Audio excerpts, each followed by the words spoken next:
চলমান বন্যা পরিস্থিতিতে জনপ্রতিনিধি, দলীয় নেতাকর্মী এবং সরকারি কর্মকর্তাদের ভূমিকা নিয়ে অসন্তুষ্ট প্রধানমন্ত্রী তারেক রহমান। ডেইলি স্টারের এক প্রতিবেদনে উঠে এসেছে এই তথ্য।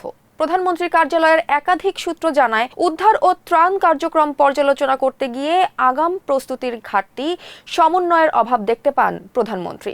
ক্ষতিগ্রস্ত মানুষের পাশে থাকার নির্দেশনা দেওয়া হলেও অনেক এলাকায় দলীয় নেতাকর্মীদের প্রত্যাশিত উপস্থিতি দেখা যায়নি। নাম প্রকাশ না করার শর্তে এক কর্মকর্তা জানান, কয়েকজন সংসদ সদস্য শুধু সংক্ষিপ্ত সময়ের জন্য এলাকা পরিদর্শন করে ছবি তুলে চলে গেছেন। উদ্ধার, ত্রাণ বিতরণ বা পুনর্বাসন কার্যক্রমে তাদের কার্যকর কোনো তদারকি ছিল না।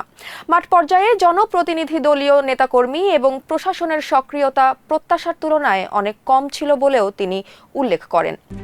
RICL TMX, যুগের পর যুগ স্থাপনা থাকে মজবুত।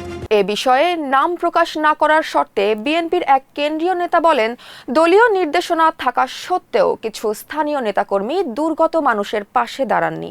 তিনি জানান, 2025 সালের বন্যায় বিএনপি ত্রাণ কার্যক্রম সমন্বয়ের জন্য একটি মনিটরিং সেল ও একাধিক কমিটি গঠন করেছিল, কিন্তু এবারের দুর্যোগের শুরুতে তেমন কোনো সমন্বিত উদ্যোগ দেখা যায়নি, যা দলের নীতি নির্ধারকদের নজরে এসেছে। তবে কারণ দর্শানোর সুরে চট্টগ্রাম দক্ষিণ জেলা বিএনপির আহ্বায়ক মোহাম্মদ ইদ্রিস মিয়া বলেন, মাঠ পর্যায়ে কাজ করার মতো প্রয়োজনীয় অর্থ ও ত্রাণ সামগ্রী তাদের হাতে নেই, যা সরকার ও সংসদ সদস্যদের কাছে আছে।